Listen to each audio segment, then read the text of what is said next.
কয় এটা উরস তো জায়েজ নাই। আল্লাহ একটা দলিল। কোন নবীর জমানায় ছিল না। আল্লাহ এটা তো আপনি আমারে কি ইয়া পাইছেন, রাস্তাঘাটের ছেলে পাইছেন। আমি বেটা কিছু লেখাপড়া করছি না। নবীর জমানায় ছিল না, এটা হইলে তো তোমার লগে আমার কথা হবে বেদাত নিয়ে। কি নিয়ে? উরস নিয়ে কথা হবে না। তুমি যদি উরসের বিরুদ্ধে বলো তো উরসের দলিল লাগবে। তুমি বিপক্ষের দলিল দিবে, আমি পক্ষের দলিল দিব। তুমি যদি বলো নবীর যুগে ছিল না, তাহলে তো আমরা বেদাত নিয়ে কথা বলবো, যে নবীর যুগে ছিল না এই ধরনের কাজ শরীয়তের মধ্যে বৈধ কিনা, বৈধ হলে কতটুকুন বৈধ। বেদাত একটারে তো নিয়ে নিয়ে সমুদ্রে নিক্ষেপ করছে, মানে বেদাত, বেদাতটা শুনলেই মনে হয় যেন কেমন। অথচ হাদিসের মধ্যে বেদাত শব্দটা পজিটিভ অর্থ ব্যবহৃত হয়েছে, নেগেটিভ অর্থেও। কেন? আপনারা উলামায়ে কেরাম তো জানার কথা। মুসলিম শরীফের রিওয়ায়াত না এটা, কেউ মুত্তাফাকুন আলাই, অলমোস্ট বুখারী মুসলিম শরীফের মধ্যে এসেছে।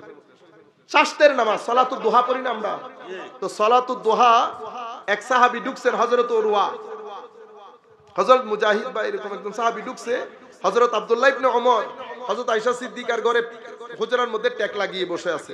কিছু মানুষ মসজিদে নববীর মধ্যে সালাতুদ দুহা পড়ছে। উনি জিজ্ঞেস করতেছেন হযরত উরওয়া, কি ব্যাপার, এটা কি জিনিস? তো বিদআ। কি বলেছে? বিদআ। তখন উনি বলতেছেন, আচ্ছা আমার নবী কয়বার উমরা করছেন? তো হযরত আব্দুল্লাহ ইবনে ওমর বলতেছেন যে 4 বার উমরা করছেন। বিদআ বলার পরে আপনারা যে বেদাত বুঝেন, ওই বেদাত কি সাহাবায়ে কেরাম কম বুঝছেন? তো উনি তো বেদাত বলার পরে লাঠি নিয়ে সবাইরে মারার কথা ছিল, মারছেনি?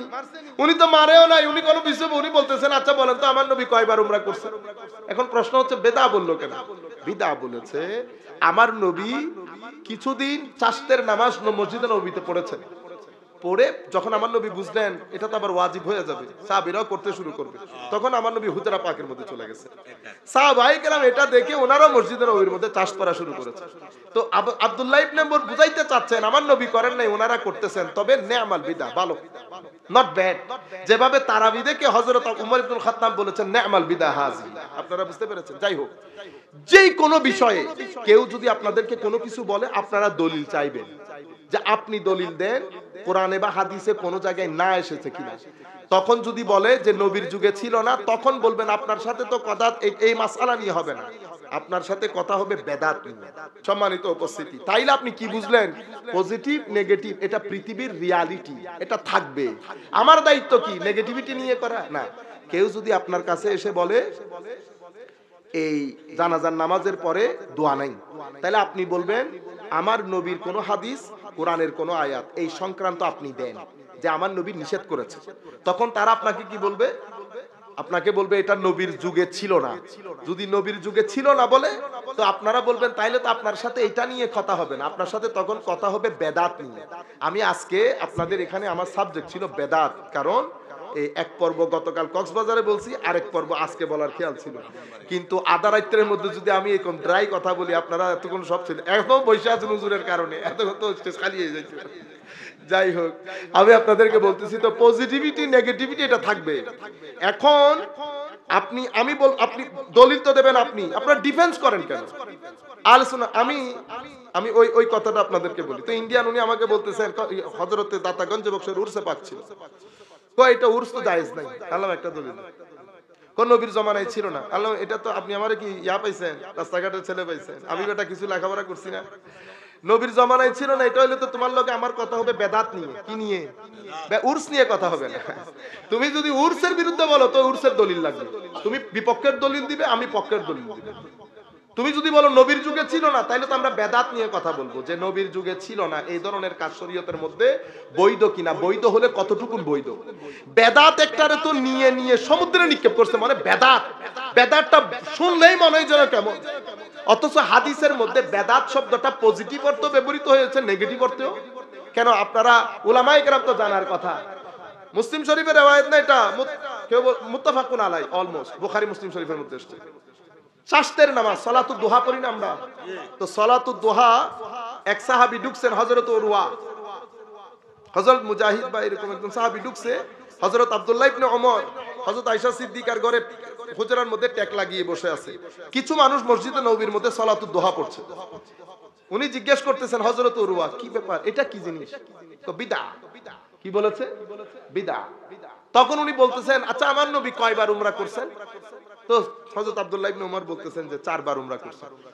বিদআ বলার পরে আপনারা যে বেদাত বুঝেন ওই বেদাত কি সাহাবায়ে কেরাম কম বুঝছেন? তো উনি তো বেদাত বলার পরে লাঠি নিয়ে সবাইকে মারার কথা ছিল, মারছেনি? উনি তো মারেও নাই, উনি কোনো বিষয় উনি বলতেছেন আচ্ছা বলেন তো আমার নবী কয়বার উমরা করছেন? এখন প্রশ্ন হচ্ছে বেদা বললো কেন? বিদা বলেছে আমার নবী কিছুদিন চাশতের নামাজ মসজিদে নববীতে পড়েছেন, পড়ে যখন আমার নবী বুঝলেন এটা তো আবার ওয়াজিব হয়ে যাবে, সাহাবীরাও করতে শুরু করবে, তখন আমার নবী হুজরা পাকের মধ্যে চলে গেছে। সাহাবায়ে কেরাম এটা দেখে ওনারাও মসজিদে নববীর মধ্যে চাষ করা শুরু করেছে। তো আব্দুল্লাহ ইবনে উমর বুঝাইতে চাচ্ছেন আমার নবী করেন নাই, ওনারা করতেছেন, তবে নে'মাল বিদা, ভালো, নট ব্যাড। যেভাবে তারাবি দেখে হযরত উমর ইবনুল খাত্তাব বলেছেন নে'মাল বিদা হাযি, আপনারা বুঝতে পেরেছেন? যাই হোক, যেই কোনো বিষয়ে কেউ যদি আপনাদেরকে কোনো কিছু বলে আপনারা দলিল চাইবেন, যে আপনি দলিল দেন কোরআনে বা হাদিসে কোন জায়গায় না এসেছে কিনা। তখন যদি বলে যে নবীর যুগে ছিল না, তখন বলবেন আপনার সাথে তো কথা এই মাসআলা নিয়ে হবে না, আপনার সাথে কথা হবে বেদাত নিয়ে। নাম্বার 1। নাম্বার 2, আমি আপনাদেরকে বলতে চাচ্ছি নেগেটিভিটি কিয়ামত পর্যন্ত থাকবে। আজকে যদি আমি ফারুক আজম ওমর ইবনুল খাত্তাব রাদিয়াল্লাহু তাআলা আনহুকে এখানে এনে দেই, উনি যদি 2 ঘন্টা বক্তব্য দিয়ে বের হন, আপনাদের মধ্য থেকে 2-3 জন বলবে দূর দিন বুঝে নাই, উনি ধর্ম বুঝে নাই। হযরতে আব্দুল্লাহ ইবনে মাসউদ রাদিয়াল্লাহু তাআলা আনহু যদি এসে ফতোয়া দেয়, আপনাদের মধ্যে আমাদের মধ্যে 2 জন গিয়ে বলবে ফতোয়া শুদ্ধ হয়নি, হুজুর আমাদেরটা যেটা বলছো এটাই ঠিক ছিল। এটা দুনিয়া বেটা, এখানে নেগেটিভিটি পজিটিভিটি থাকবে, আপনারা ক্রেজি হয়ে যান। নাম্বার 1, শবে বরাত নিয়ে আপনি যে এরকম মাতাল হয়ে গেছেন।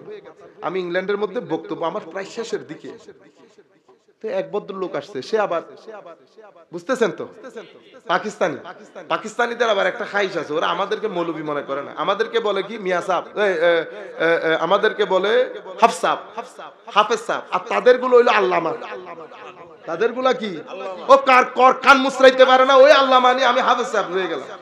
তো এই কোনার মধ্যে আসছে, একেবারে ফাঁক করে করে মুনাজাত করবো, টাকা পয়সা বেশি, কোনার মধ্যে আসছে, এমনি হাত তুলছে, मुझे एक सवाल है, मैंने कहा चले करो, कर दो। कहते शबे बारात, ये जो लाइलातुल बारात हम करते हैं, ये जायज है? लो ও শবে বরাত আমি মুনাজাত করতে গেছি, জানতে আসছি শবে বরাত জায়েজ আছে কিনা। আমি বলতেছি लाइलातुल बारात जायज या नाजायज मुझे नहीं पता, मुझे इतना पता है कि हुजूर ने फरमाया इस रात अल्लाह शराबी की गुनाह माफ नहीं फरमाते।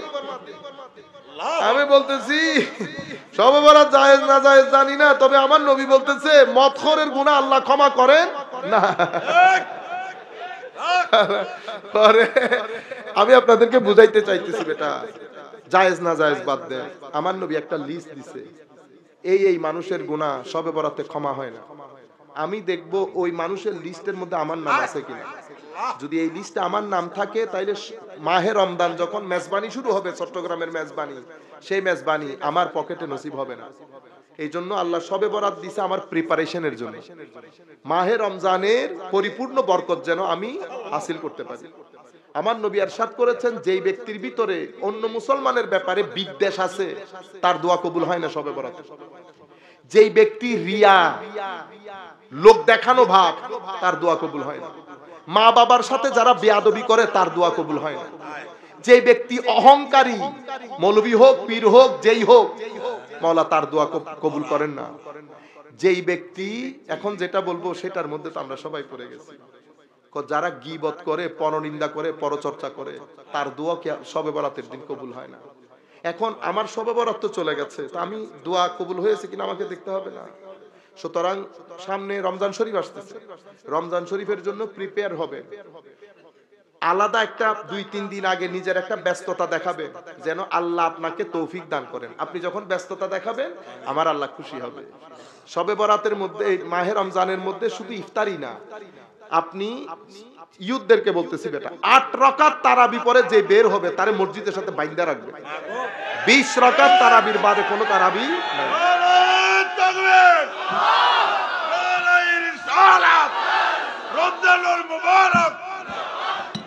মাদেরকে বলতেছি, মারার তো নিশ্চয় শুনতেছেন, যেই ছেলে আপনার 8 রাকাত পরে ঘরে চলে আসবে তারে সাহারি খাওয়াবেন না বেটা। আপনাদেরকে এই কাজ করতে হবে ভবিষ্যৎ প্রজন্মের জন্য।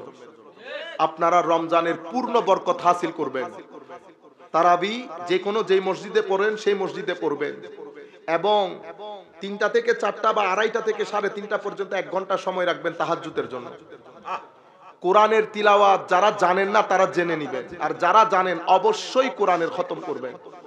কোরআনের খতম আমাদের মতো ট্রিপিক্যাল বাঙালিয়ানা পড়বেন না, আলিফ লাম মিম যালিকাল কিতাবুল আরাইবা ফিহি, এটা না, এটা পড়ানি না, এটারে সার্কাস বলে। কোরআনকে কোরআনের মতো পড়বেন, যে বাবা আপনি শুনবেন কত সুন্দর না কোরআন। আমার নবী কি বলেছে জানেন? যেই ব্যক্তি কোরআনকে সুন্দর আওয়াজে পড়ে না সে আমার উম্মত না। আল্লাহ আমাকে যত কাজের নির্দেশ দিয়েছে সবচেয়ে কঠিন নির্দেশ হচ্ছে আমি যেন কোরআনকে মেলোডিয়াস ভয়েস দিয়ে পড়ি, মেলোডিয়াস ভয়েস। ইয়াসিন আপনি শুনেন মতো করে ট্রিপিক্যাল আন্দাজে না কোরআন শরীফ পড়বেন। আর আপনার এলাকার মধ্যে গরিব মানুষ আছে না, তাদের খবর রাখবেন। শুধু আপনার ইফতারির টেবিলের মধ্যে আপনি অনেক কিছু বাড়াই ফেললেন, এরপরে যদি আপনি তাহাজ্জুদ পড়ে পড়ে উল্টা লটকে যান, আমার নবী খুশি হবেন না। আপনি যখন মাইনসের খবর রাখবেন, ওর ঘরে টাকা নাই, ওর ঘরে ইয়ুথকে বলতে বিশেষ করে, তাইলে গরিব আত্মীয় স্বজনকে যার যার সামর্থ্য অনুযায়ী আমরা সহযোগিতা করব।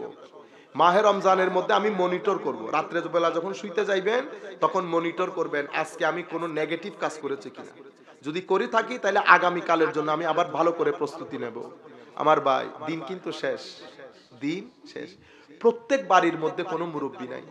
আমরা যখন কবরস্থানে যাই আসতে ইচ্ছে করে না, কারণ দুঃখের কথা বলবো, একটু কোলে বসে কথা বলবো, শুনবো, চাচা চাচি কেউ নাই, ফুফা ফুফি কেউ নাই। এখন আমরা শুধু ডাইনিং টেবিলের মধ্যে একা। ইউথদেরকেও বলতেছি, বেটা এখন আপনার মা বাবা ভাই বোন আছে তো, 10 বছরের মধ্যে সিনারি আরেকটা হবে, দেখবেন এখানে অনেক মানুষ মাটির নিচে চলে গেছে।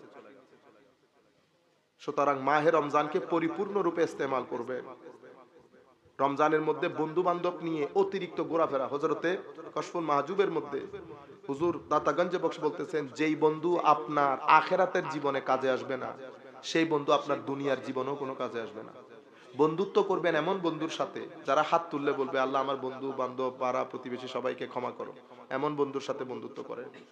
আল্লাহ রাব্বুল আলামিন আপনাদেরকে বরকত দান করেন।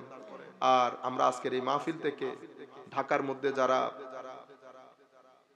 হোটেলের এই অনাকাঙ্ক্ষিত ঘটনার মধ্যে পুরে শহীদ হয়েছে, আমরা প্রত্যেকের জন্য আল্লাহর দরবারে দোয়া করি আল্লাহ যেন তাদেরকে শাহাদাতের দরজা দান করেন। এবং কিছু পরিবার আমি জানি অসম্ভব ভারী জিনিস, আল্লাহ তাদের শোক সন্তপ্ত পরিবারকে সবরে জমিল দান করুক, সবরে জমিলের উপর আজরে আজিম দান করুক। এবং আমরা যেন আরেকটু সচেতন হই, মানুষ হই। আপনাদের কাছে আমার আখেরি ফরিয়াদ, যেহেতু বাংলাদেশে বুঝে এটা আমার আজকের আখেরি শেষ, আল্লাহর ওয়াস্তে জুলুম প্রতারণা এগুলা থেকে নিজেকে বাঁচিয়ে রাখবেন। মানুষের সাথে প্রতারণা করবেন না, মানুষকে জুলুম করবেন না, মানুষকে অসম্মান করবেন না। কেন? কারণ আমার যাকে আপনি প্রতারণা করতেছেন তার মালিক যিনি, আপনার মালিকও উনি। আপনি কিন্তু দুঃখে পড়ে যাবেন।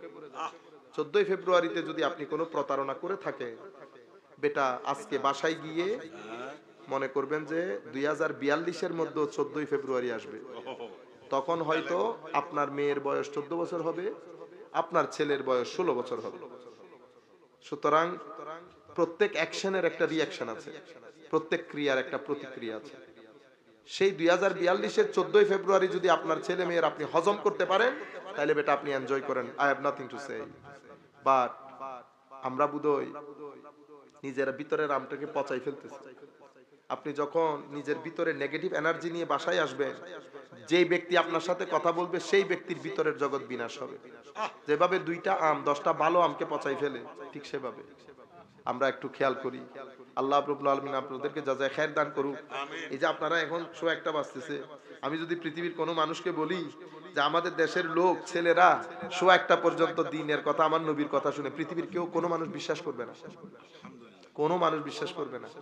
পৃথিবীর মানুষ 3 মিনিটের চেয়ে বেশি বসে না, আপনারা 1:30 পর্যন্ত বসে আছেন নবীর দিন ধর্ম শোনার জন্য। এটা আমার নবীর জিন্দা মুজিজা, আলহামদুলিল্লাহ। এবং আল্লাহ যে আপনাদের উপর খুশি এটা একটা সাইন, এটাকে ধরে রাখবেন। আল্লাহ আপনাদেরকে জাযায়ে খায়ের দান করুক। আমি আন্তরিক মোবারকবাদ, ধন্যবাদ এবং আবারও শ্রদ্ধা জ্ঞাপন করছি আমার হুজুরের প্রতি। হুজুর এই বয়সে এত কষ্ট স্বীকার করে এখানে বসে আছেন, ওনার কারণে আপনারাও বসে আছেন। আল্লাহ পাকের মেহেরবানি, হুজুর না বসলে হয়তো আপনারাও বসতেন না, আমি কথাও বলতে পারতাম না। তো সেই জন্য হুজুরের জন্য আপনারা দোয়া করবেন, আল্লাহ যেন হুজুরকে সহি সালামতে রাখেন। ওয়া মা আলাইনা ইল্লাল বালাগ। আসসালামু আলাইকুম ওয়া রাহমাতুল্লাহ। না ইন্না কি বলেন?